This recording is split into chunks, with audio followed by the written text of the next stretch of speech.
비행기가 인천공항에 착륙하는 순간 기내는 이상할 만큼 조용했습니다. 창밖으로 스치는 회색빛 활주로, 그리고 서로 눈을 마주치지 않는 5명의 시선. 불과 8일 전 같은 자리에서 출국하던 그날엔 웃음과 설렘으로 가득했는데 돌아오는 길은 마치 서로 다른 세계에서 온 사람들처럼 말 한마디조차 건네지 않았습니다. 누구도 먼저 말을 꺼내지 않았고 손에 들린 기념품 봉투만이 서로의 존재를 확인시켜줄 뿐이었죠. 그날 저녁, 각자 집으로 돌아간 후 단톡방은 묵묵부답이었습니다. 출국 전에는 하루에도 수십 장씩 올라오던 사진과 메시지가 귀국 이후 단 한 줄에 인사조차 없었습니다.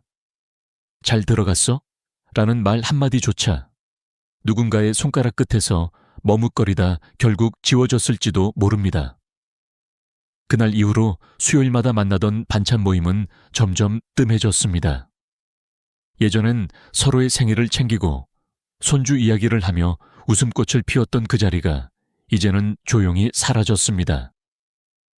이 모든 건 단 한 번의 여행에서 시작됐습니다. 여행이란 게 원래 그렇듯 평소엔 보이지 않던 모습들이 드러나기 마련입니다. 하지만 이번에는 그 보이지 않던 것이 너무 선명하게 드러났습니다. 누구는 아침 일찍 일어나 운동을 하길 원했고, 누구는 늦잠을 자야 하루를 버틸 수 있었습니다. 누군가는 한 끼쯤은 비싼 음식을 먹으며 추억을 남기길 원했지만, 또 다른 누군가는 그 돈이면 손주 선물을 사는 게 더 낫다고 생각했습니다. 그 차이들은 처음엔 그냥 다름이었습니다. 그러나 시간이 지나면서 불편함으로 변했고 결국에는 상처로 남았습니다. 여행 4일째, 숙소 거실에서 나눈 짧은 대화 하나가 결정적인 순간이었습니다. 왜 항상 내가 아침 준비를 하게 되는 거야? 라는 말. 이어진 변명과 반박. 그리고 차가운 침묵. 그 순간 5명의 관계에 금이 갔습니다. 귀국 후 경자 씨는 거실 소파에 앉아 공항에서 찍은 단체 사진을 다시 열어봤습니다. 사진 속 웃음은 여전히 환했지만 그 웃음의 무게가 얼마나 얇았는지 이제는 알 것 같았습니다. 우리 사이가 이렇게 될 줄 누가 알았을까? 라는 생각이 머리를 떠나지 않았습니다. 이 장면에서 우리는 중요한 질문을 던져야 합니다. 오랜 세월을 함께한 친구들이 왜 단 한 번의 여행으로 멀어질 수밖에 없었을까? 그리고 이런 상황은 나와 내 주변에도 일어날 수 있는 일일까? 지금부터의 이야기는 그 답을 찾아가는 여정이 될 것입니다. 모든 일엔 시작이 있습니다. 이 이야기도 마찬가지였습니다. 수요일 반찬 모임은 처음엔 단순한 모임이었죠. 시장에서 반찬을 사 먹고 누군가 김치를 담그면 한 통씩 나누어 먹는 소소한 정. 그렇게 10년이 넘는 세월 동안 5명은 가족보다 더 자주 만나며 서로의 삶에 스며들었습니다. 그러던 어느 날 가장 활달하고 추진력 있는 미자 언니가 제안을 했습니다. 야, 우리 이제 개돈 모아서 여행 한번 가자. 시간도 있고 애들도 이제 다 컸잖아. 그 말에 모두의 눈이 반짝였습니다. 해외여행이라니, 그것도 친구들과 함께라니. 생각만 해도 설레는 일이었죠. 그때부터 준비가 시작됐습니다. 매달 10만 원씩 모으기로 하고 전용 통장까지 만들었습니다. 매달 수요일 모임 때마다 통장 잔액을 확인하며 이자 붙었네 하고 웃었고 비행기 사진과 숙소 후기가 단톡방을 가득 채웠습니다. 마치 20대로 돌아간 듯한 활기가 그들 사이에 번졌습니다. 1년이 지나자 통장엔 600만 원이 쌓였습니다. 개인 경비를 조금씩 보태서 드디어 베트남 다낭 자유여행 8일이 확정됐습니다. 항공권, 숙소, 렌터카 예약은 미자 언니가 맡았고 회비 관리는 꼼꼼한 숙자 언니가 책임졌습니다. 공항에서 찍은 단체 사진 속에는 기대와 우정, 그리고 오래된 신뢰가 담겨 있었습니다. 비행기에 오르기 전 경자 씨는 속으로 생각했습니다. 이 친구들이 있어서 참 다행이야. 젊었을 땐 가족 챙기느라 바빴는데 이제는 나를 위한 시간을 이렇게 가질 수 있다니. 그 마음은 다른 이들도 같았습니다. 5명 모두가 이번 여행을 우리 인생의 보너스처럼 여겼습니다. 첫날 밤, 호텔 발코니에서 바람을 맞으며 서로의 사진을 찍어주고 수영장 옆에서 칵테일 잔을 부딪히던 그 순간은 누구에게나 잊지 못할 추억이 될 것 같았습니다. 웃음은 끊이지 않았고 휴대폰 카메라는 쉴 틈이 없었죠. 하지만 그 누구도 몰랐습니다. 그 화려하고 설레는 시작이 결국 한 사람 한 사람의 마음속에 작은 균열을 만들고 있었음을 아직은 아무도 눈치채지 못했지만 그 균열은 이미 천천히 자라고 있었습니다. 이 시점에서 중요한 건 시작이 얼마나 아름다웠는지가 아니라 그 아름다움 속에 숨어있는 위험 신호를 미리 볼 수 있느냐입니다. 많은 관계가 이렇게 시작됩니다. 웃음과 기대, 그리고 이번엔 다를 거야 라는 믿음으로. 하지만 여행이라는 무대 위에 오르면 사람들은 평소와 다른 얼굴을 보이게 마련입니다. 그것이 좋은 의미든 나쁜 의미든 말이죠. 여행이 시작된 지 사흘째 되던 아침, 첫 번째 균열이 눈에 띄게 드러났습니다. 숙소 주방에서 영숙 언니가 조용히 말문을 열었습니다. 왜 아침 준비는 맨날 내가 하는 거야? 순간 공기가 무겁게 가라앉았습니다. 경자 씨가 작게 대답했습니다. 나는 어제 청소기 돌렸잖아. 그 말에 미자 언니가 덧붙였습니다.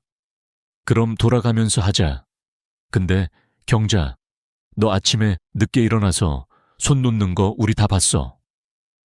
말이 나오자마자 방 안의 온도는 뚝 떨어졌습니다. 이건 단지 아침 준비에 관한 이야기가 아니었습니다. 서로 다른 생활 리듬이 문제의 본질이었습니다.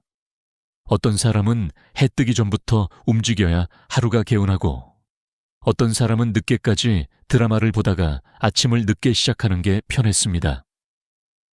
평소엔 아무렇지 않았던 차이가 하루 24시간 붙어 있는 여행에선 견딜 수 없는 불편함이 됩니다.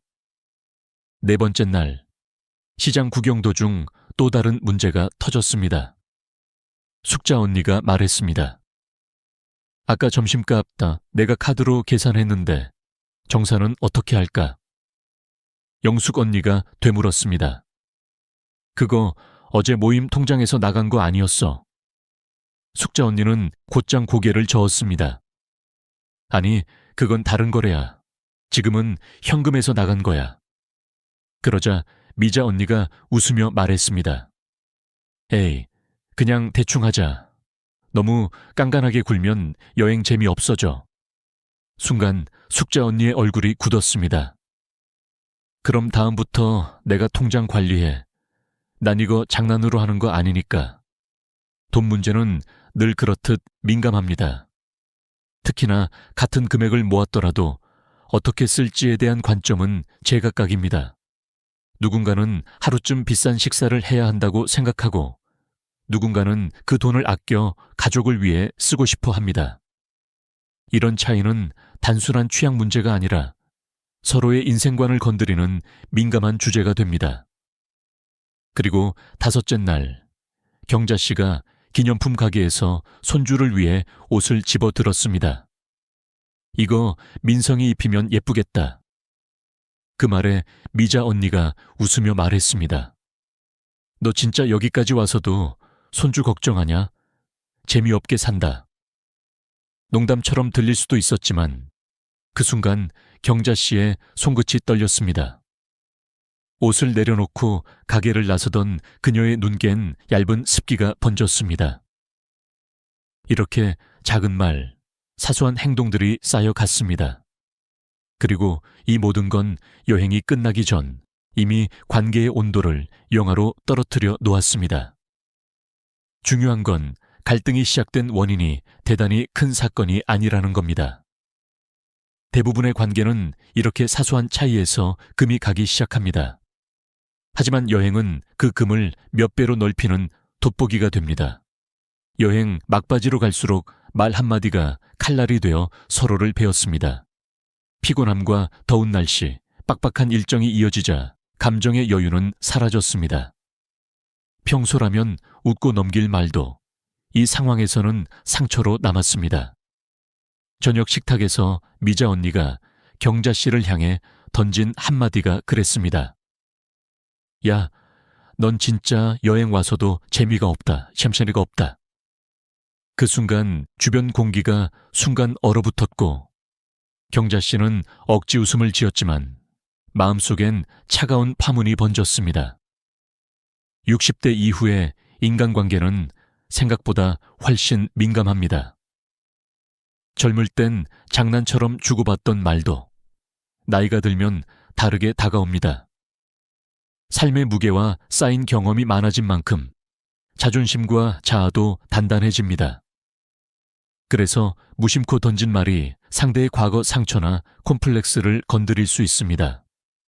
실제로 심리학 연구에서도 나이가 들수록 부정적인 말에 대한 감정 회복 속도가 젊을 때보다 현저히 느리다는 결과가 나왔습니다.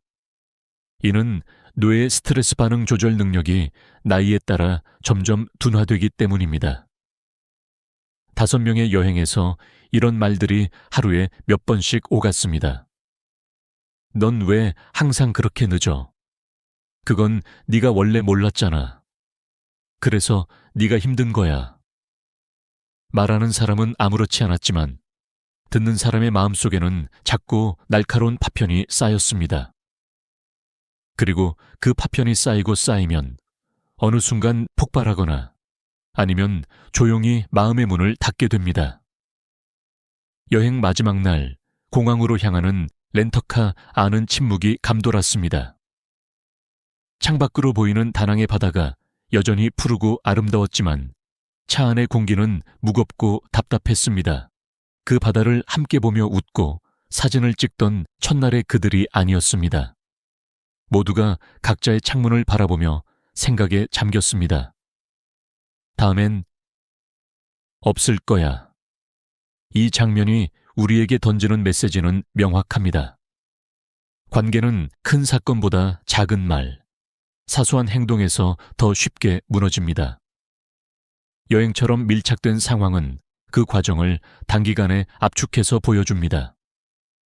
그래서 여행을 다녀온 뒤 예전과 같지 않은 사이가 되는 경우가 생각보다 많습니다.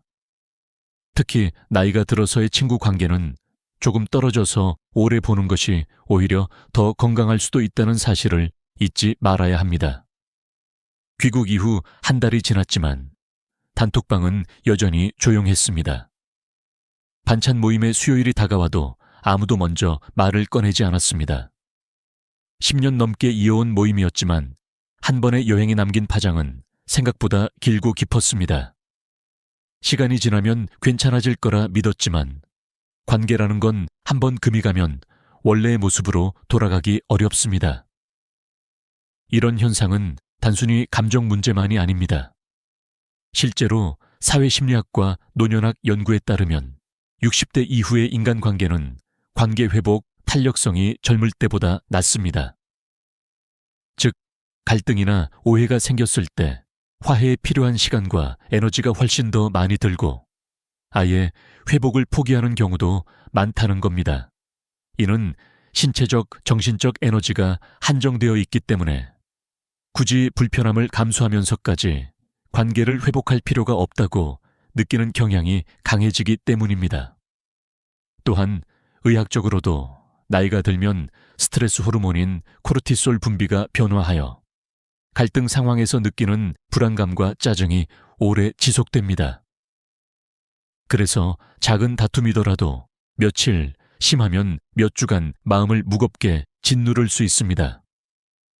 여행과 같은 고강도의 밀착 상황은 이런 심리적 피로를 극대화시키죠. 이와 비슷한 사례는 현실에도 많습니다. 몇 년 전 한 연구에서 은퇴한 친구 그룹 20개를 대상으로 공동 여행 후 관계 변화를 조사한 결과 35%가 여행 이후 만남이 줄었다고 답했습니다. 이유를 물었을 때 가장 많이 나온 답변은 생활 습관 차이와 금전 감각 차이였습니다. 나머지는 작은 말에서 생긴 감정 상함이었습니다. 5명의 여행도 그 전형적인 패턴을 그대로 밟았습니다. 각자의 인생관과 생활 방식이 다른 건 당연한데 여행이라는 비좁은 무대에서는 그 차이가 부딪히며 상처로 남았습니다. 그리고 그 상처는 시간이 해결해 주지 않았습니다. 경자 씨는 지금도 일요일 아침마다 단톡방을 열어봅니다. 아무 메시지도 없는 방. 여전히 지난 여행 전 마지막 사진이 맨 위에 걸려 있습니다. 그녀는 가끔 생각합니다. 누군가 먼저 우리 수요일에 만날까? 하고 물어봐 주지 않을까? 하지만 그 메시지는 오지 않습니다.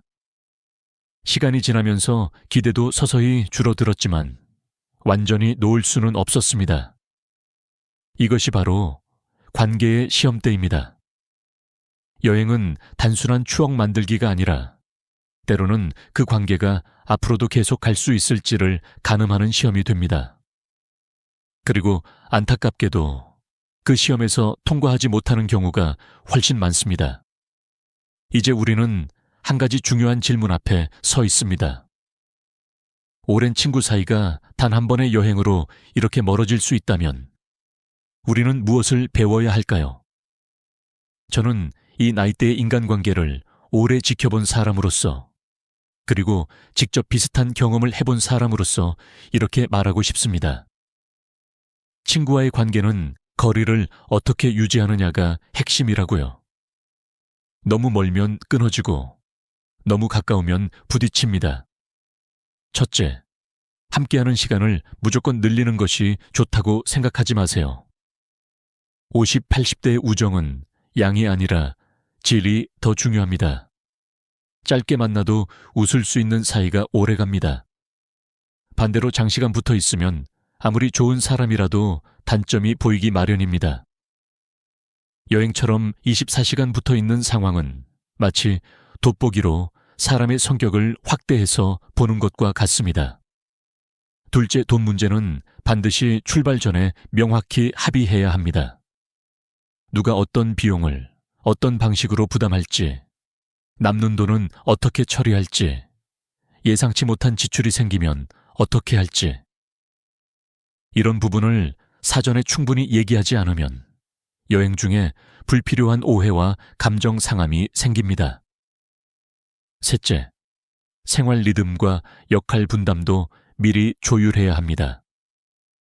누군가는 일찍 일어나고 누군가는 늦게까지 깨어있는 패턴을 존중하면서 일정에 반영해야 합니다. 청소, 아침 준비, 장보기, 운전, 회비 관리 등은 사전에 서로 역할을 나누는 것이 좋습니다. 그래야 한쪽에 부담이 쏠리지 않고 서로 고마움을 느낄 수 있습니다.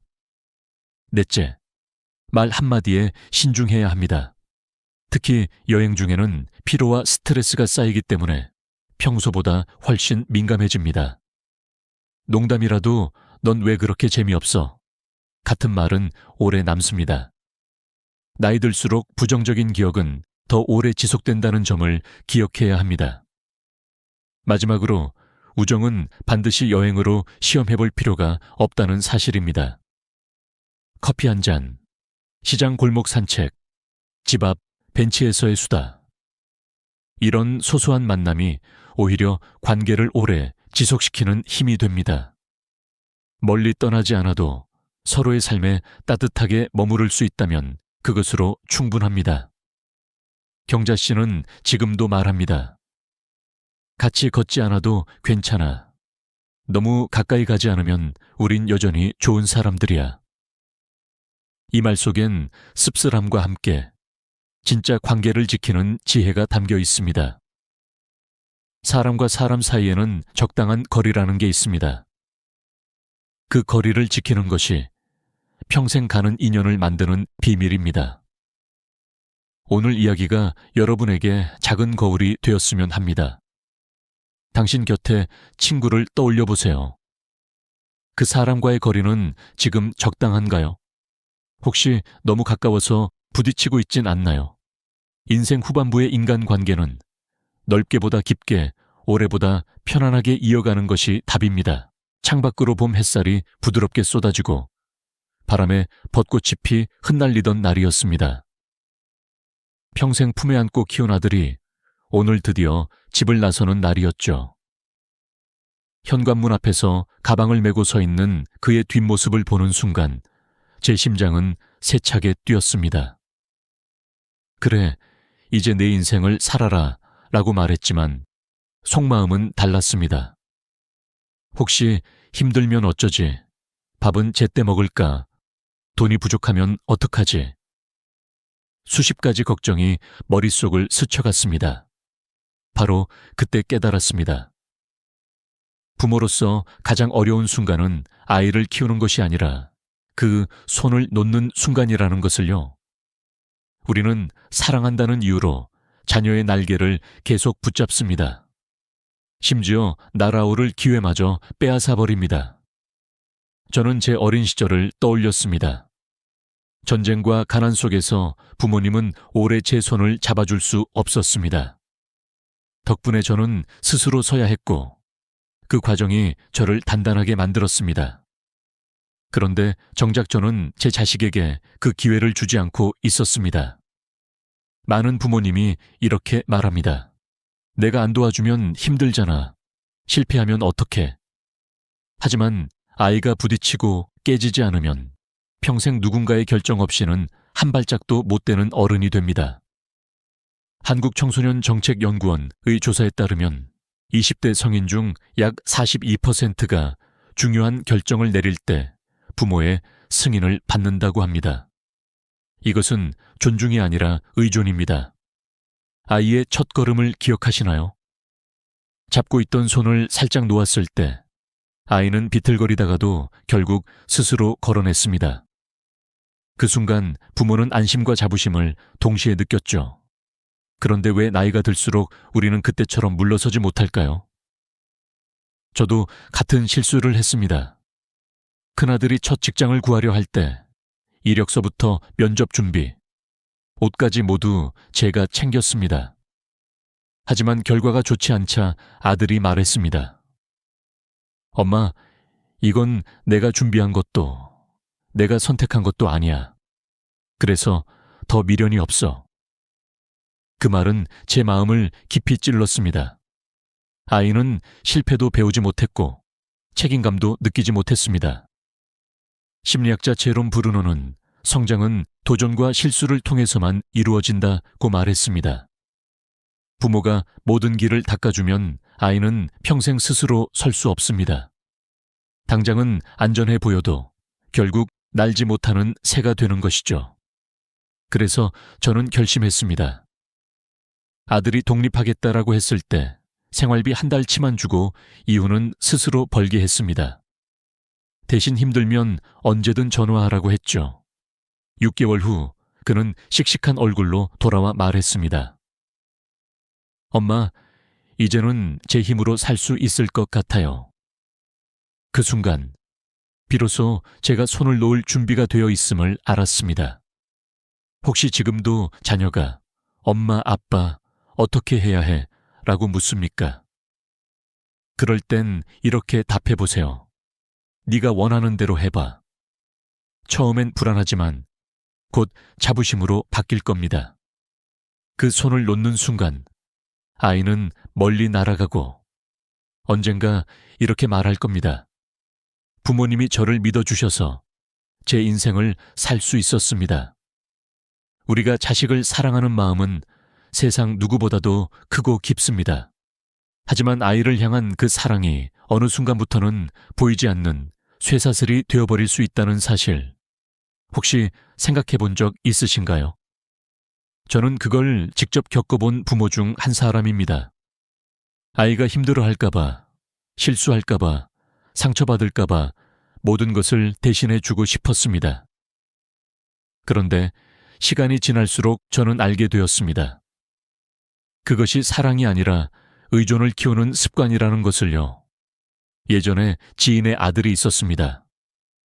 대학 졸업 후 첫 직장을 구했는데 출근 첫 주부터 회사 생활이 힘들다고 울며 집으로 돌아왔습니다.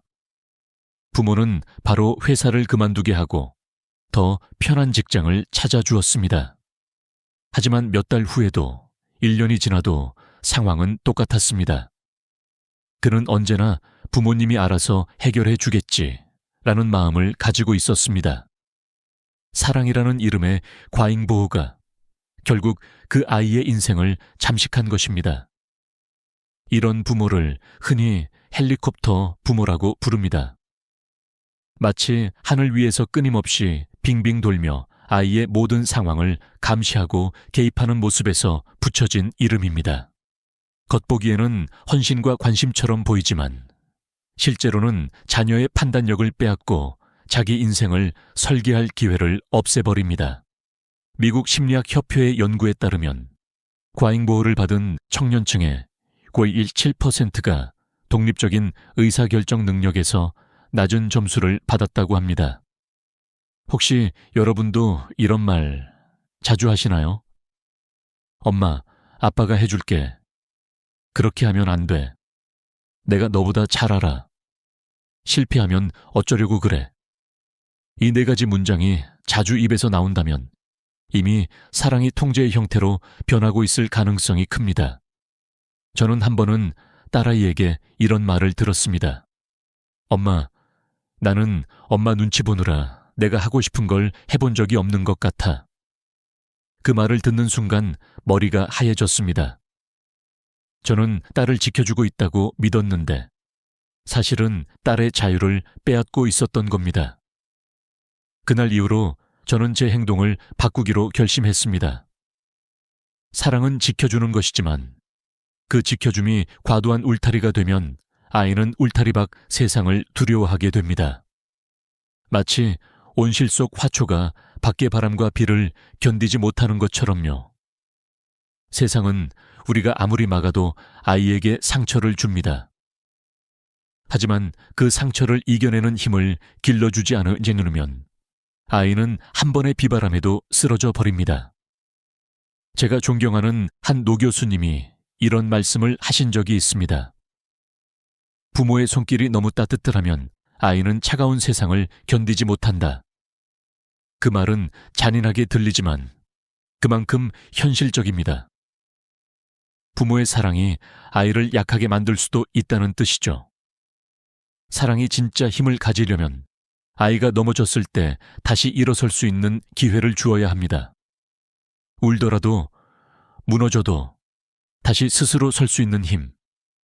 그 힘이야말로 우리가 자녀에게 남겨줄 수 있는 최고의 유산입니다.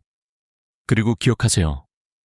부모의 사랑이 쇠사슬이 될지 날개가 될지는 지금 우리가 어떻게 행동하느냐에 달려 있습니다.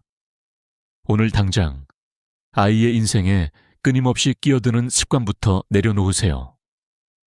그 한 걸음이 아이를 자유롭게 날게 하는 시작이 될 겁니다. 한국의 전후 세대 부모님들은 참으로 강한 사람들이었습니다. 전쟁과 가난, 산업화의 소용돌이 속에서 자식만큼은 배고프지 않게 하겠다고 밤낮 없이 일했습니다. 그 당시 부모의 사랑은 해주는 것이었습니다. 먹이고, 입히고, 공부시키고, 결혼까지 시키는 것. 그리고 그 덕분에 오늘날의 우리 세대가 있습니다. 하지만 시대가 변했습니다.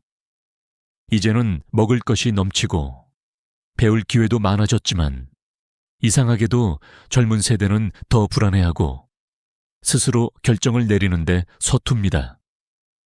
실제로 보건복지부 조사에 따르면 2023년 기준 25부 및 34세 청년층 중 약 38%가 경제적 이유뿐 아니라 정서적 의존 때문에 부모와 함께 거주한다고 답했습니다.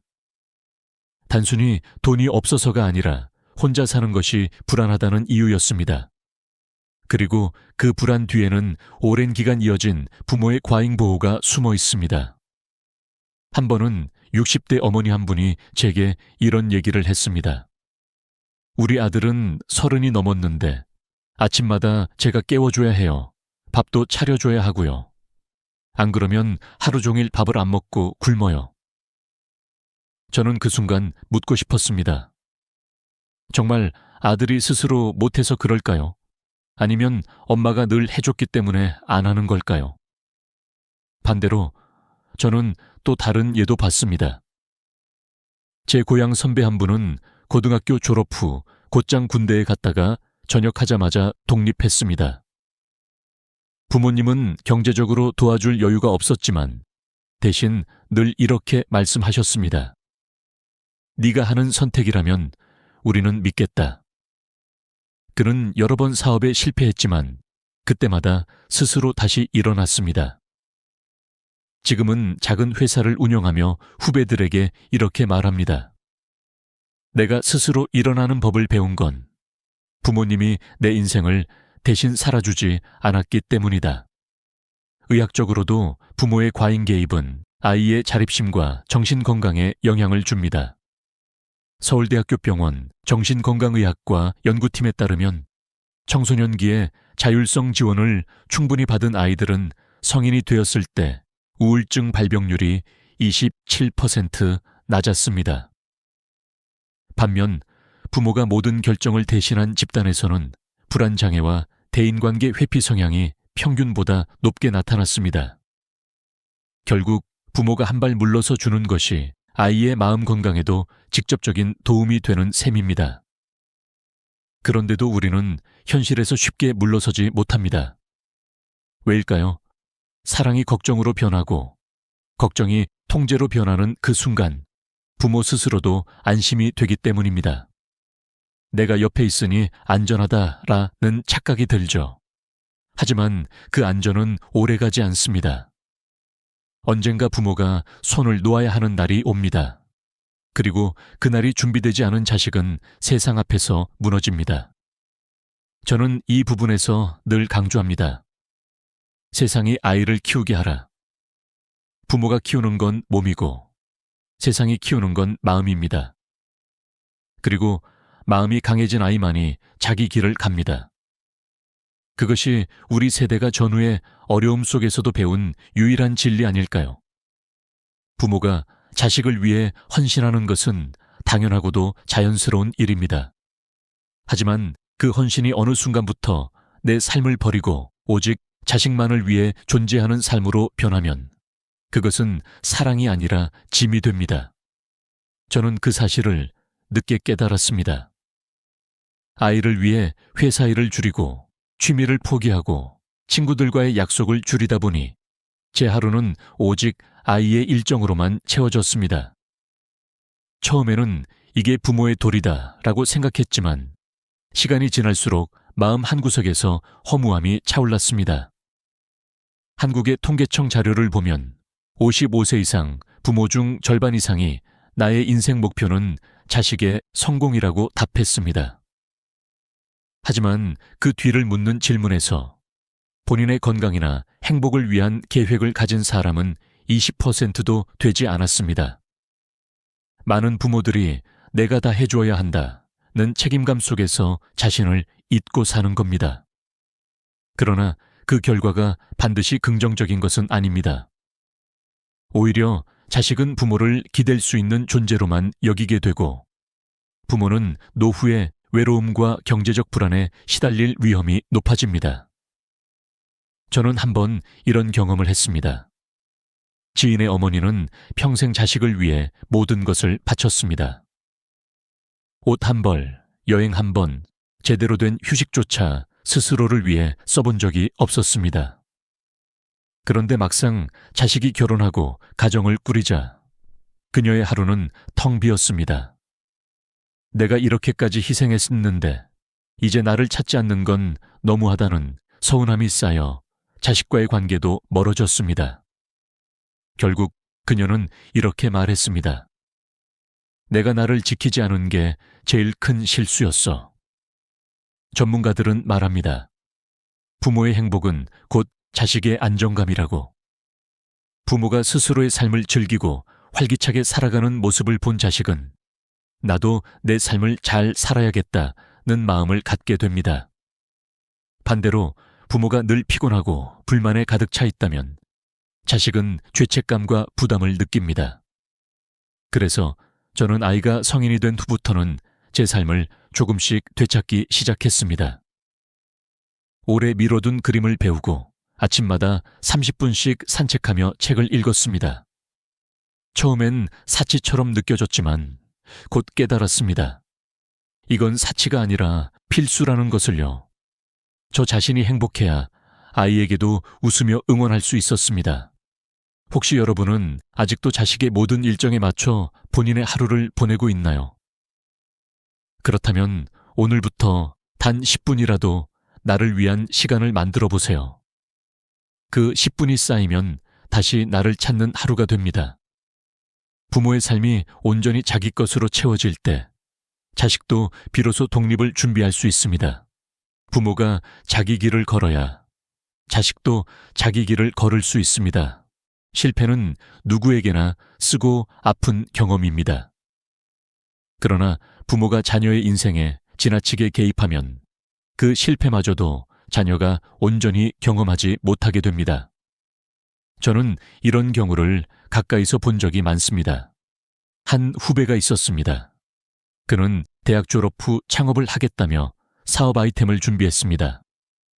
부모는 처음에는 네가 하고 싶은 대로 해봐라 라고 말했지만 막상 시작하려고 하자 거액의 자금을 지원했습니다.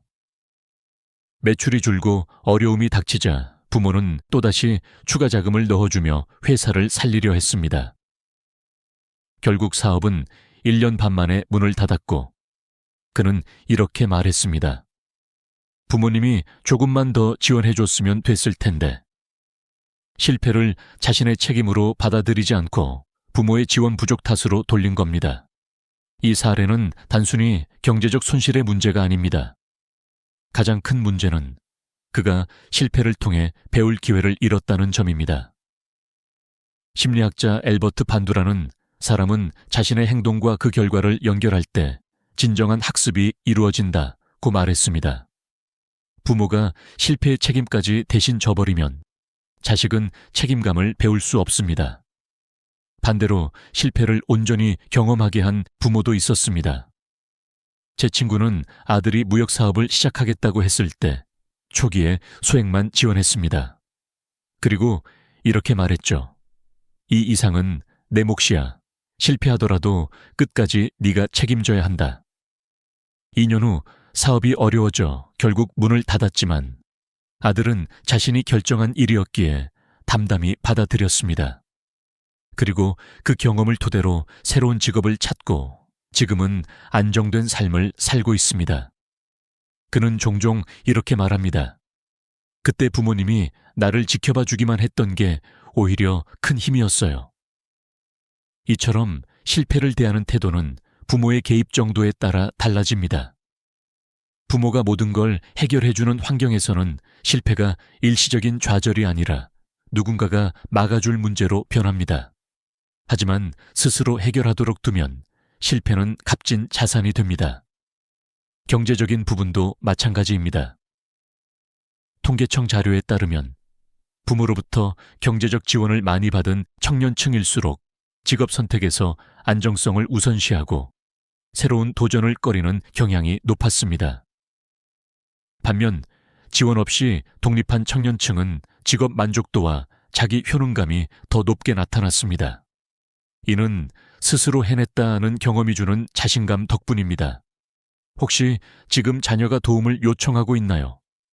그 요청에 응답하기 전에 한 번만 더 생각해 보세요.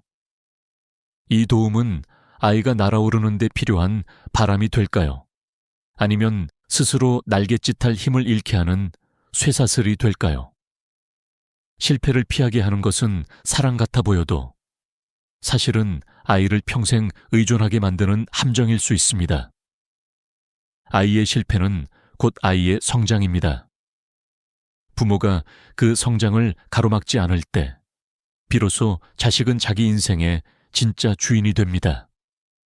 그리고 언젠가 그들은 부모에게 이렇게 말할 겁니다. 넘어졌지만 그 자리에서 다시 일어서는 법을 배운 건 부모님 덕분입니다.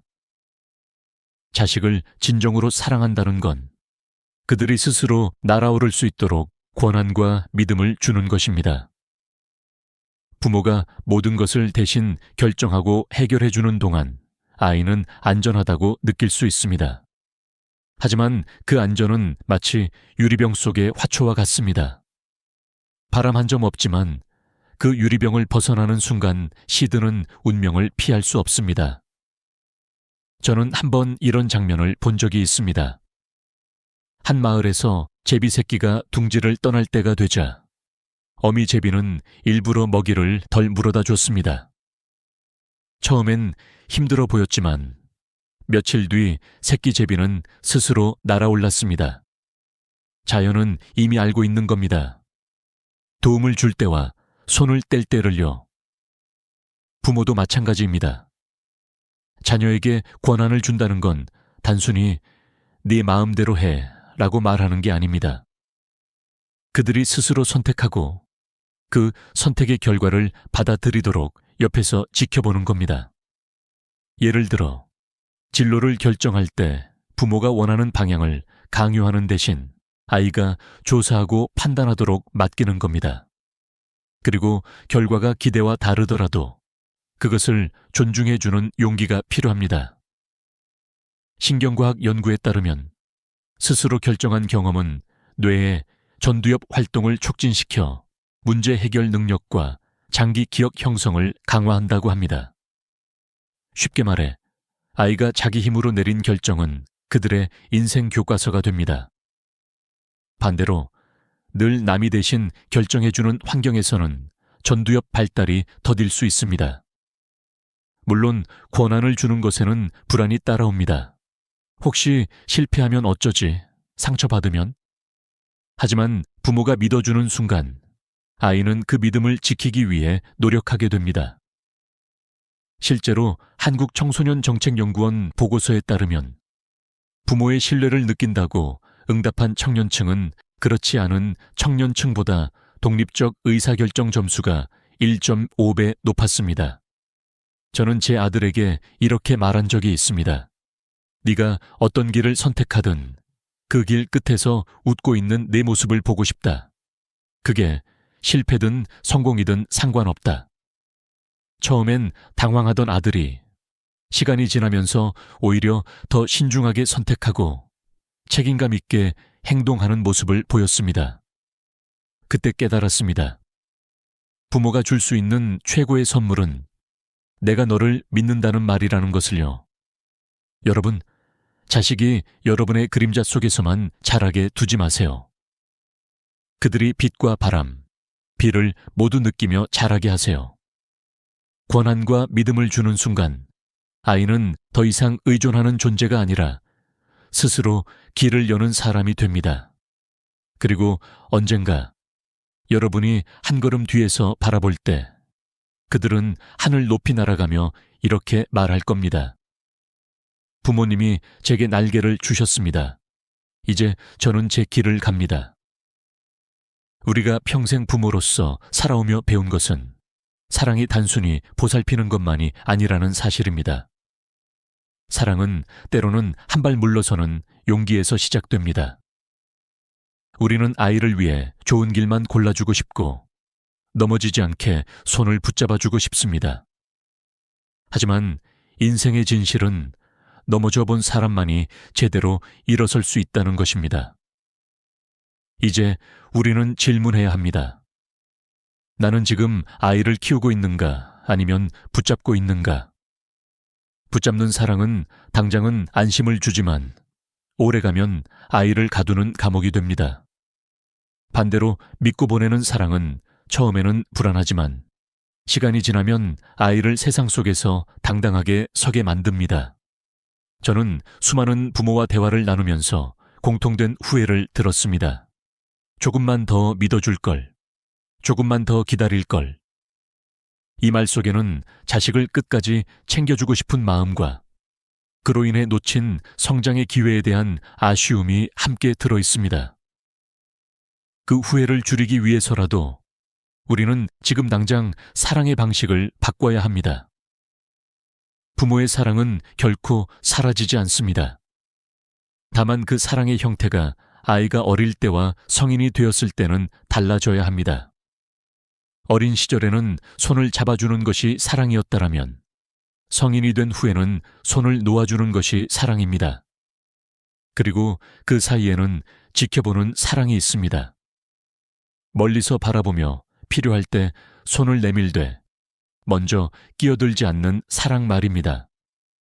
여러분의 삶 속에서 이제는 조금 더 나 자신을 위한 시간을 만들어야 합니다. 부모의 행복이 곧 자식의 안정감이 되기 때문입니다. 부모가 웃고 있을 때 자식도 삶을 긍정적으로 바라봅니다. 부모가 스스로 삶을 즐기며 사는 모습을 보일 때 자식은 독립을 두려워하지 않습니다. 그 모습이야말로 평생 잊지 못할 교육이 됩니다. 혹시 여러분의 자녀가 오늘도 선택을 망설이고 있다면 이렇게 말해 주세요.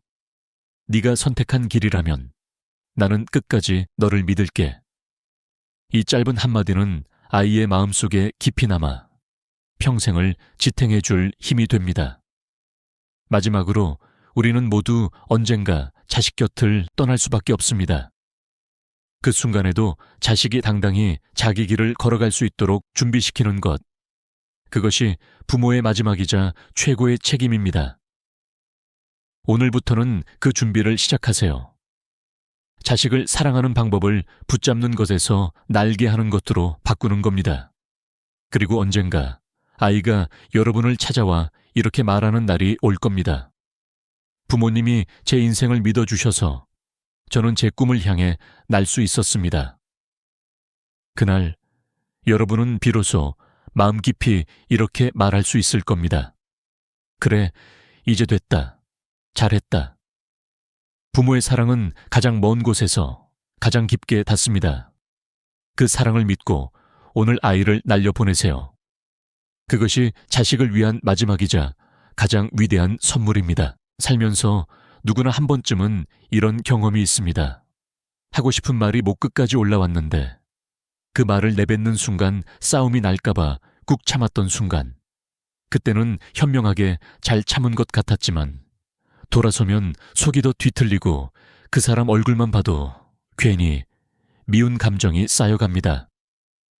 말하지 못한 마음은 시간이 지나면서 마치 오래된 먼지처럼 쌓이고 굳어져 결국에는 벽이 되어버립니다. 나도 모르게 표정이 딱딱해지고 작은 일에도 예민하게 반응하게 되죠. 반대로 더는 참지 못하고 하고 싶은 말을 다 해버린 적도 있었을 겁니다. 순간은 속이 시원한 것 같았지만 그날 이후 관계가 완전히 틀어져 버렸던 경험. 밤에 혼자 누워서 내가 괜히 그랬나? 조금만 참을 걸 하며 후회했던 기억.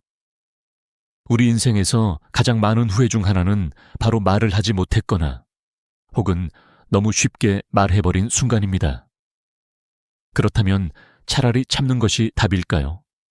참으면 내 속은 병들고 말하면 싸움이 나고 이 딜레마 속에서 많은 사람들이 결국 침묵을 선택합니다.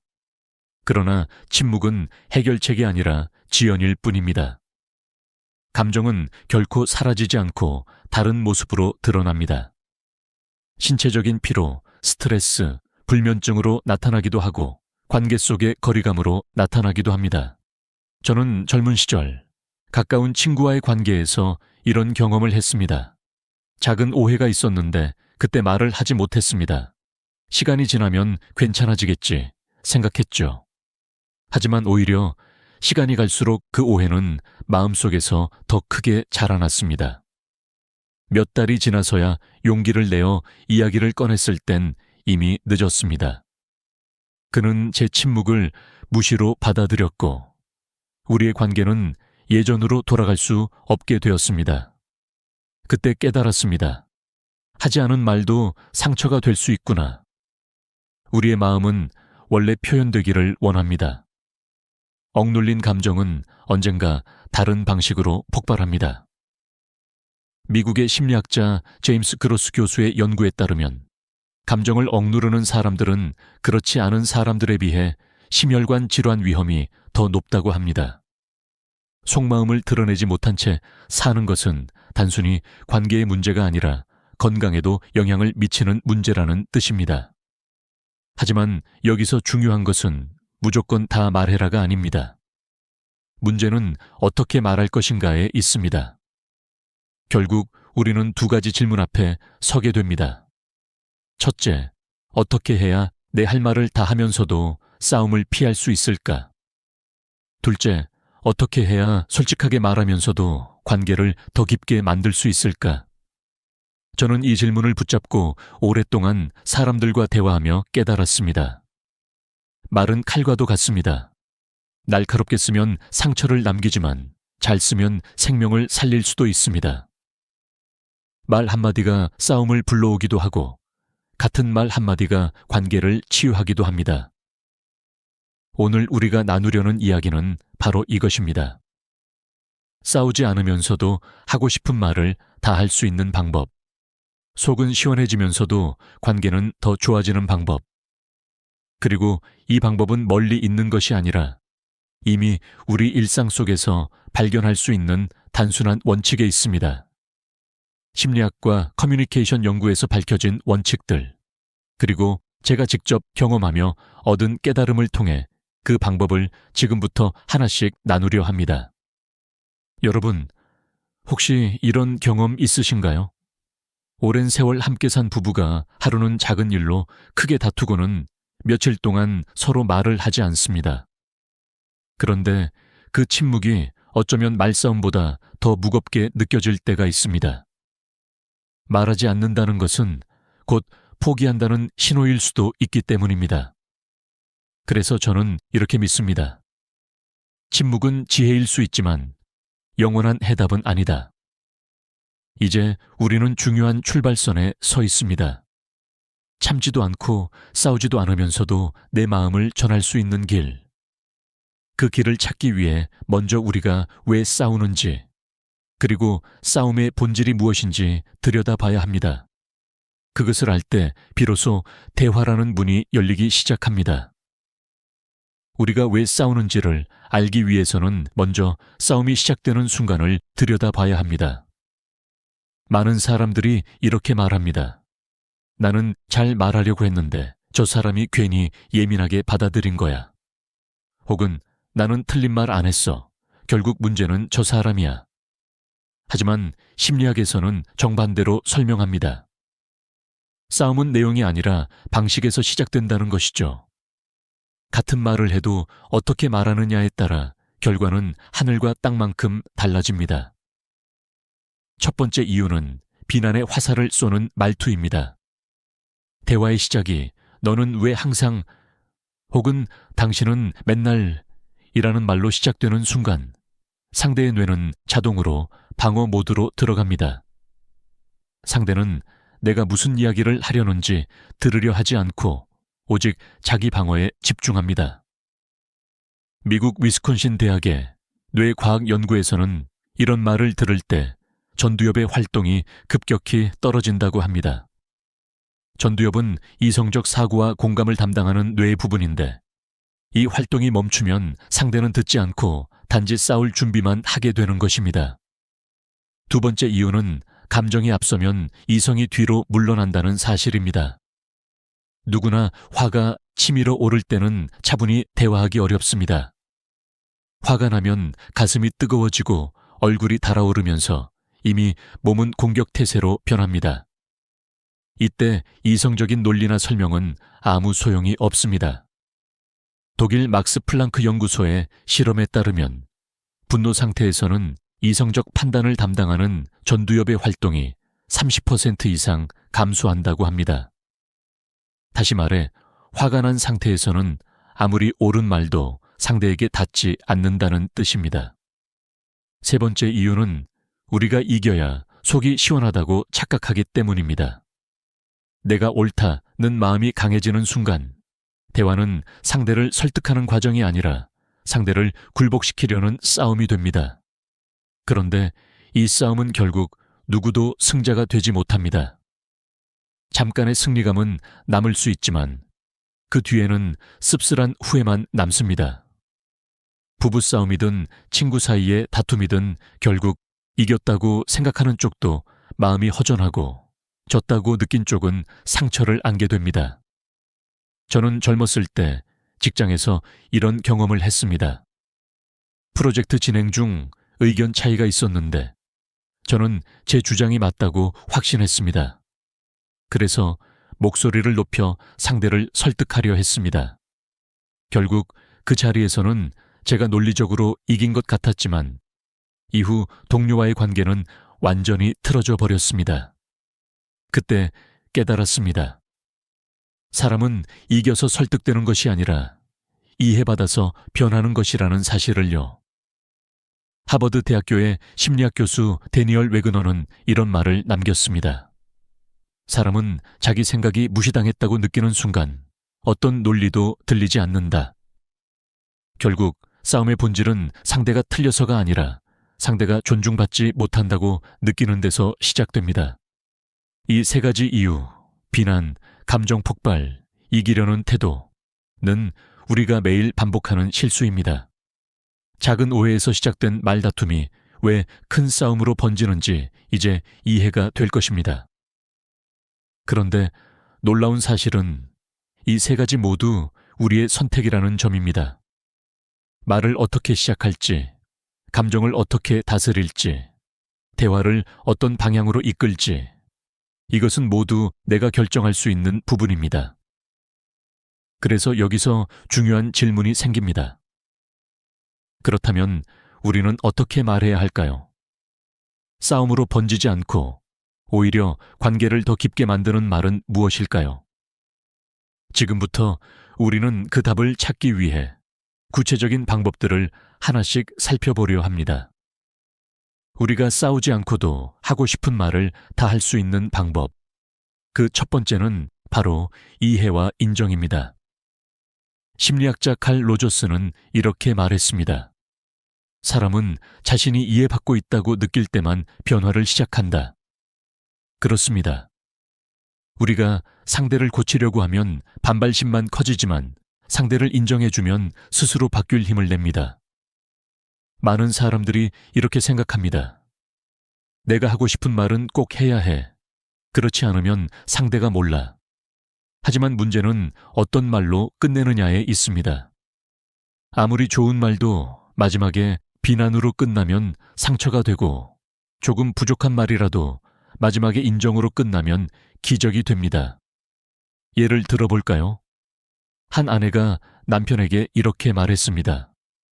당신은 왜 이렇게 집에 늦게 와? 내가 얼마나 기다렸는지 알아. 이 말은 사실 아내의 속마음을 솔직하게 표현한 것이지만 남편은 즉시 방어적으로 반응합니다. 내가 일부러 늦게 오는 줄 알아? 결국 냉전이 시작됩니다. 그런데 같은 상황에서 이렇게 말하면 어떨까요? 당신이 바쁜 건 알아요. 그래도 기다리는 제 입장에서는 서운했어요. 다음엔 조금만 일찍 와줄 수 있나요? 남편의 표정이 달라지고 그날 저녁에는 꽃을 사들고 들어오기도 했습니다. 그 차이는 단 한 문장. 그래도 당신이 노력하는 건 알아요. 라는 인정에서 나옵니다. 이 짧은 말이 상대의 마음을 열고 방어심을 내려놓게 합니다. 저는 오랜 세월 동안 수많은 사람들의 대화를 지켜보며 이런 결론에 도달했습니다. 사람은 옳은 말 앞에서 변하지 않는다. 존중과 인정 앞에서만 변한다. 맹자는 이렇게 말했습니다. 사람을 다스리려 하지 말고 그 마음을 얻으라. 우리가 상대를 다스리려고 하면 끝없는 싸움이 되지만 상대의 마음을 얻으면 굳이 다투지 않아도 변화가 일어납니다. 실제로 미국 미네소타 대학에서 진행한 실험에서도 비슷한 결과가 나왔습니다. 커플 100쌍을 대상으로 대화 실험을 했는데 한쪽이 비난으로 끝맺은 그룹은 대화 시간이 평균 5분을 넘지 못하고 끝났습니다. 반대로 마지막에 인정하는 말로 마무리한 그룹은 대화가 20분 이상 지속되었고 대화 후 만족도 또한 3배 이상 높게 나타났습니다. 여러분, 우리가 잊지 말아야 할 것은 아주 간단합니다. 비난으로 끝내면 불편함이 남고 인정으로 끝내면 고마움이 남는다. 한 어머니의 사례를 말씀드리겠습니다. 아들은 시험 성적이 좋지 않았습니다. 화가 난 어머니는 이렇게 말했습니다. 너는 왜 맨날 제대로 못하니? 대체 언제 정신 차릴래? 아들은 고개를 떨구며 방으로 들어가 버렸습니다. 그날 이후 대화는 끊어졌고 아들은 더더욱 어머니에게 속마음을 털어놓지 않았습니다. 그런데 몇 달 뒤 어머니는 방식을 바꿨습니다. 네가 노력하는 건 알아. 하지만 이번 결과를 보니 내 방법에 뭔가 부족한 점이 있는 것 같아. 같이 다시 방법을 찾아볼까? 아들의 표정이 달라졌습니다. 마음의 문이 열리고 이후로는 오히려 먼저 어머니에게 공부 이야기를 꺼냈습니다. 이처럼 인정은 상대를 움직이는 열쇠입니다. 우리가 자주 쓰는 짧은 말 하나. 그럴 수도 있지. 당신도 애썼어요. 노력한 건 알아요. 이 몇 마디가 싸움을 막고 관계를 살리는 기적을 만듭니다. 저도 젊은 시절에는 인정하는 말을 잘 못했습니다. 내 말이 옳다는 걸 증명하려고만 했죠. 하지만 나이가 들면서 깨달았습니다. 옳은 말을 했다고 해서 관계가 좋아지지 않습니다. 오히려 마지막에 그래도 네가 애쓴 건 알아 라는 한마디가 관계를 지켜줍니다. 오늘 여러분께 꼭 드리고 싶은 말은 이것입니다. 하고 싶은 말을 다 하되 마지막 한 문장은 반드시 상대를 인정하며 끝내세요. 그러면 싸움은 멀어지고 대화는 깊어지고 관계는 따뜻해집니다. 우리가 싸우지 않고 내 마음을 전달할 수 있는 두 번째 방법은 바로 나 전달법, 즉 나는 이렇게 느꼈다 라고 말하는 방식입니다. 많은 사람들이 무심코 너는 왜 그래? 당신은 항상 왜 그러니? 라는 말로 대화를 시작합니다. 하지만 이 말은 상대방의 마음에 즉시 방어벽을 세웁니다. 상대는 내 말을 이해하려는 대신 내가 또 공격당하고 있구나 하고 느끼면서 방역할 준비를 합니다. 심리학자 마셜 로젠버그는 비난은 상대의 귀를 닫게 하고 고백은 상대의 마음을 열게 한다 라고 말했습니다. 너라는 화살이 아니라 나라는 고백으로 시작할 때 비로소 대화가 이어집니다. 예를 들어볼까요? 남편이 약속을 어겼을 때 아내가 당신은 왜 맨날 약속을 안 지켜? 또 나를 실망시키네 라고 말한다면 남편은 변명하거나 화를 낼 가능성이 큽니다. 하지만 같은 상황에서 이렇게 말한다면 어떨까요? 내가 오늘 기대가 좀 컸나 봐. 당신이 약속을 잊은 걸 보니 괜히 혼자 바보가 된 느낌이 들어서 속상했어. 이 말은 비난이 아니라 자신의 감정을 솔직하게 드러낸 것이기 때문에 남편은 변명하지 않고 오히려 미안한 마음을 느낍니다. 하버드 대학 심리학 연구팀은 커플을 대상으로 실험을 했습니다. 같은 상황을 두 그룹에 나눠서 대화하게 했는데 한 그룹은 너라는 주어로, 다른 그룹은 나라는 주어로 감정을 표현하게 했습니다. 그 결과 나를 사용한 그룹은 상대의 방어적 반응이 절반 이하로 줄었고 대화가 평균 2배 이상 길게 이어졌습니다. 그만큼 작은 말의 선택이 대화의 흐름을 완전히 바꿀 수 있다는 뜻입니다. 저는 이 원칙을 제 삶에서 뼈저리게 느낀 적이 있습니다. 직장에서 한 동료가 실수를 했을 때 예전에 저는 너 때문에 일이 꼬였잖아 라고 쉽게 말했습니다. 그러면 그는 바로 얼굴이 굳어지고 그 후로는 저와 말도 잘 섞지 않았습니다. 그런데 어느 날 방식을 바꿔 이렇게 말했습니다. 네가 맡은 부분에서 예상치 못한 일이 생겨서 나도 많이 당황했어. 그래서 어떻게 해결하면 좋을까 같이 고민하고 싶어. 상대는 전혀 방어하지 않았고 오히려 먼저 대안을 제시했습니다. 그때 깨달았습니다. 너 때문이야 라는 말은 벽을 만들고 나는 이렇게 느꼈어 라는 말은 다리를 만든다. 우리 모두는 자신의 감정이 존중받기를 원합니다. 상대를 탓하는 대신 내 마음을 고백하는 순간 상대는 더 이상 방역하지 않습니다. 오히려 이 사람이 이렇게 아팠구나 하고 느끼게 됩니다. 물론 이런 방식이 항상 쉽지는 않습니다. 화가 치밀어 오르면 본능적으로 너 때문에 라는 말이 먼저 튀어나오기 마련입니다. 하지만 그 순간 잠시 멈추고 내 감정을 먼저 들여다보는 연습이 필요합니다. 내가 왜 이 말을 하고 싶은지, 지금 내 마음이 어디서 오는지를 알아차리면 말은 훨씬 부드러워집니다. 철학자 쇼펜하우어는 이렇게 말했습니다. 진실은 칼날처럼 날카로울 수 있지만 그 끝에는 반드시 부드러운 손잡이가 있어야 한다. 바로 그 손잡이가 내 감정을 담은 언어입니다. 여러분도 한번 연습해 보세요. 비난의 말 대신 감정을 고백하는 말. 너는 왜 그렇게 해? 대신에 내가 조금 서운했어. 넌 항상 그래. 대신에 오늘은 내가 기대한 것과 달라서 속상했어. 이 작은 전환이 싸움을 막고 대화를 이어갑니다. 그리고 상대와의 관계를 단단하게 지켜줍니다. 결국 핵심은 간단합니다. 지적은 사람을 움츠러들게 하고 고백은 사람의 마음을 열게 한다. 이 원칙을 기억하세요. 그러면 하고 싶은 말을 다 하면서도 싸우지 않을 수 있습니다. 우리가 싸우지 않고 대화를 이어가기 위한 세 번째 방법은 바로 질문형 끝맺음입니다. 많은 사람들이 대화를 하면서 마지막을 이렇게 끝냅니다. 그러니까 내 말대로 하면 돼. 혹은 내가 말한 게 맞잖아. 순간 상대의 얼굴은 굳고 마음은 다치기 시작합니다. 왜일까요? 마지막을 마침표로 찍어버리면 상대는 더 이상 대화의 주인이 아니라 단순히 지시를 받는 사람처럼 느끼기 때문입니다.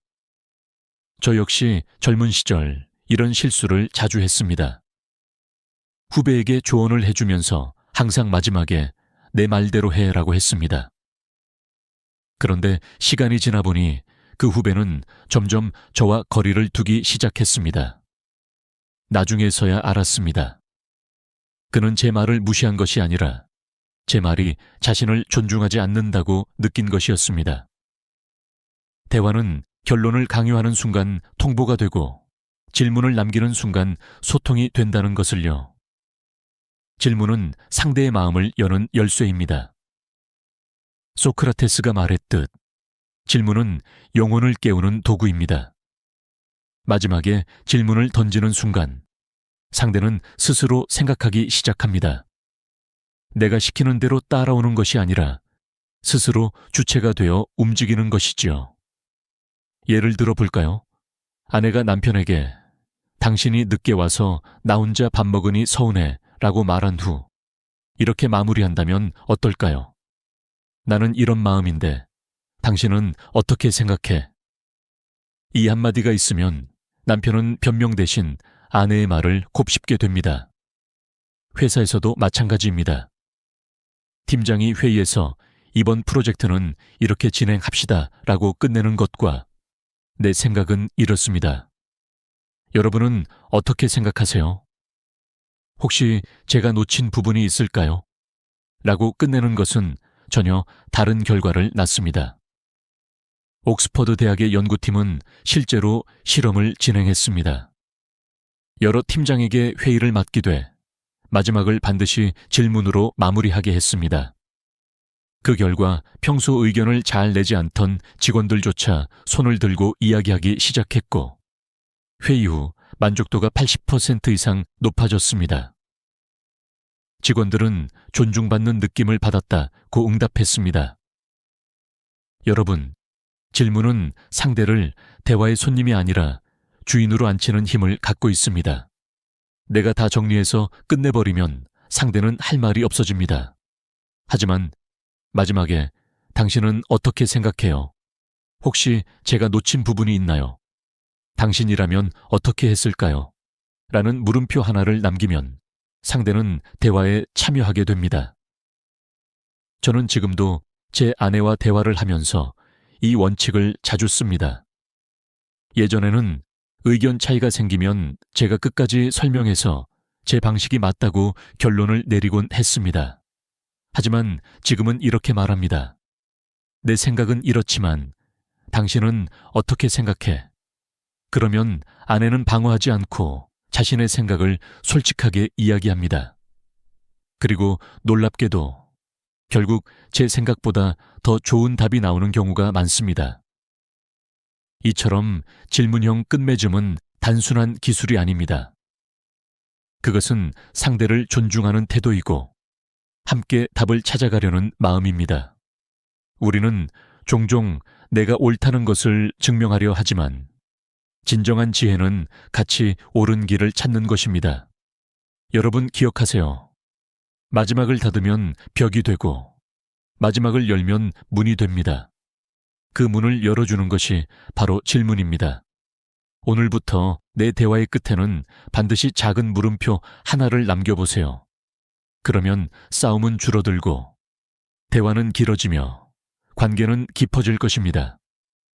우리가 싸우지 않고 대화를 지켜내는 네 번째 방법은 바로 시간차 전략, 즉 멈추는 용기입니다. 사람은 감정이 치밀어 오를 때 가장 날카로운 말을 내뱉습니다. 화가 올라오면 얼굴은 달아오르고 심장은 빨리 뛰며 입술은 스스로를 통제하지 못하고 공격적인 언어를 쏟아내게 됩니다. 그런데 그 순간 나오는 말은 거의 대부분 후회로 돌아옵니다. 저는 젊은 시절 아버지와 크게 다툰 적이 있습니다. 작은 문제였는데 화가 나서 참지 못하고 목소리를 높였죠.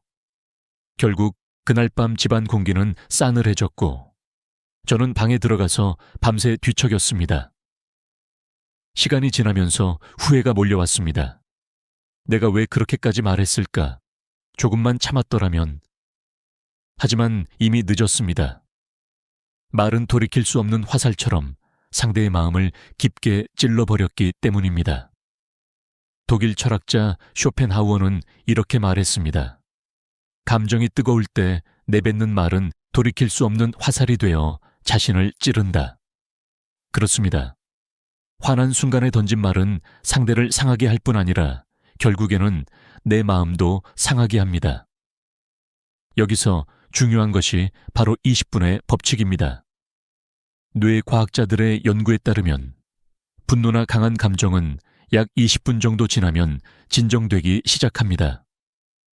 그 시간을 참아내면 전두엽의 기능이 다시 활성화되어 이성적 사고가 돌아옵니다.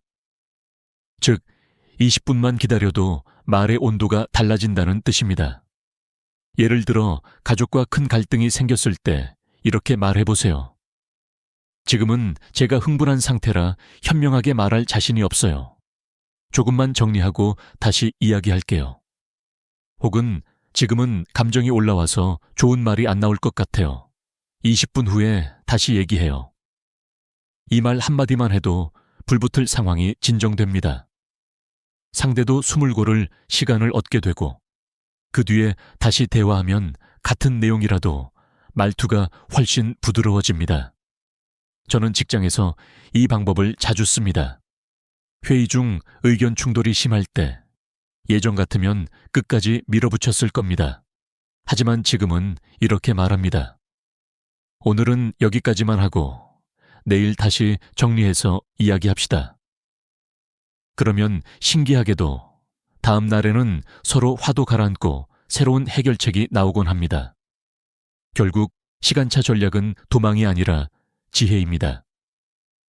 실제로 미국 스탠퍼드 대학의 연구에 따르면 부부가 다툼 직후 바로 대화하는 경우보다 30분 이상 떨어져 있다가 다시 대화하는 경우가 갈등 해결 확률이 40% 이상 높다고 합니다. 시간은 단순히 흘러가는 것이 아니라 우리의 감정을 식히고 관계를 회복시키는 약이 될 수 있습니다. 물론 참는다는 것이 쉽지는 않습니다. 순간의 화는 우리를 강하게 자극하기 때문입니다. 하지만 그 순간 스스로에게 이렇게 물어보세요. 지금 말해도 후회하지 않을까? 지금 이 말은 상대를 위한 걸까? 아니면 내 감정풀이일까? 이 질문 하나가 우리를 멈추게 합니다. 그리고 그 멈춤이 관계를 지켜줍니다. 여러분, 기억하세요. 뜨거운 순간에 멈출 줄 아는 사람이 진짜 강한 사람입니다. 참지 못하고 내뱉은 말은 약한 본능의 발현일 뿐이고, 멈추고 기다릴 줄 아는 사람은 감정을 다스리는 힘을 가진 사람입니다. 오늘부터는 화가 치밀어 오를 때 입을 열기 전에 심호흡을 하고 스스로에게 묻는 연습을 해보세요. 그리고 가능하다면 20분만 기다려보세요. 그 20분이 평생의 관계를 지켜주는 시간이 될 수 있습니다. 우리가 싸우지 않고 내 마음을 전하려면 지금까지 배운 4가지 방법만으로도 충분히 관계가 달라질 수 있습니다. 하지만 마지막으로 꼭 알아야 할 것이 있습니다. 바로 절대 해서는 안 되는 말 3가지와 반대로 꼭 해야 할 말 3가지입니다. 이 6마디가 우리의 대화를 결정짓는 칼날이자 열쇠가 되기 때문입니다. 먼저 절대 해서는 안 되는 말 3가지부터 보겠습니다. 첫째, 너는 항상, 넌 맨날 입니다. 이 말은 상대가 잘했던 순간까지 모두 무시하는 말입니다. 남편이 늦게 들어온 날, 아내가 당신은 항상 늦어 라고 말하면 남편은 억울함이 치밀어 오릅니다. 왜냐하면 사실 늦지 않았던 날도 많기 때문입니다. 특정한 사건을 지적해야 하는데 항상, 맨날 이라고 싸잡아 버리면 상대는 더 이상 대화를 듣지 않고 방어만 하게 됩니다. 둘째, 내 말이 맞잖아 입니다. 아무리 옳은 말이라도 이 한마디가 들어가면 상대는 넌 틀렸어 라고 들리게 됩니다. 대화는 곧바로 싸움으로 번지고 이해하려는 마음은 사라집니다. 제가 한때 자주 하던 실수이기도 합니다. 봐, 내 말이 맞지? 이 말을 꺼내는 순간 상대의 표정은 굳고 대화는 더 이상 이어지지 않았습니다. 셋째, 그럼 내 마음대로 해오랍니다. 이 말은 대화의 포기 선언입니다. 나는 더 이상 너와 이야기하고 싶지 않다라는 의미가 담겨 있습니다. 상대는 소외감을 느끼고 관계는 멀어질 수밖에 없습니다. 이 3마디는 짧지만 상대의 마음을 단숨에 닫아버리는 말입니다. 그래서 우리는 어떤 상황에서도 이 말만큼은 조심해야 합니다. 그렇다면 반대로 관계를 살리고 대화를 이어주는 말 3가지는 무엇일까요? 첫째, 그럴 수도 있죠라치입니다. 이해가 되지 않는 말이라도 그럴 수도 있지라고 하면 상대는 존중받는다고 느낍니다. 그 순간 방어심이 풀리고 마음이 열리기 시작합니다. 둘째, 저도 완벽하진 않아요 입니다. 내가 무언가를 주장하기 전에 이 말을 먼저 하면 상대는 내 말을 공격으로 받아들이지 않습니다. 오히려 함께 고민하고 싶은 제안으로 받아들이게 됩니다. 셋째, 다음에는 더 잘 맞춰볼게요 입니다.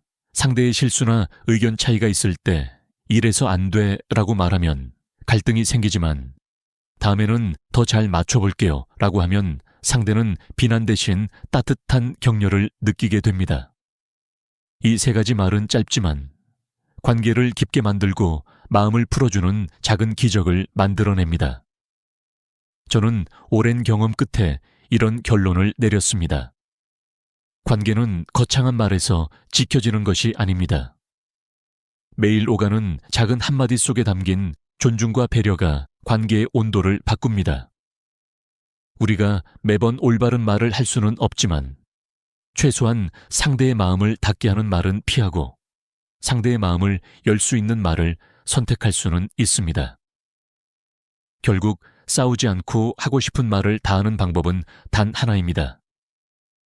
이해하려는 마음을 언어로 풀어내는 것. 그것이 기승전 인정이고 나 전달법이며 질문형 끝맺음이고 시간차 전략입니다. 그리고 마지막으로 절대 피해야 할 말 3가지와 꼭 해야 할 말 3가지는 우리의 대화를 지켜주는 중요한 원칙이 됩니다. 여러분, 말 한마디가 사람을 살리기도 하고 상처를 주기도 합니다. 하지만 알고 쓰면 그 말 한마디로 내 주변 사람들의 마음을 풀어줄 수 있습니다. 첫 마디는 부드럽게, 중간에는 솔직하게, 마지막은 따뜻하게 이 원칙만 기억한다면 싸우지 않고도 하고 싶은 말을 다 하면서 오히려 더 깊은 관계를 만들 수 있습니다. 오늘 이 이야기가 여러분께 작은 길잡이가 되었기를 바랍니다. 여러분의 일상 속 대화가 조금 더 따뜻해지고 더 깊어지기를 바랍니다. 오늘의 이야기가 도움이 되셨다면 구독과 좋아요로 함께 해주시고 여러분의 소중한 경험도 댓글로 나눠주세요. 여러분의 이야기가 누군가의 삶을 바꿀 수 있습니다.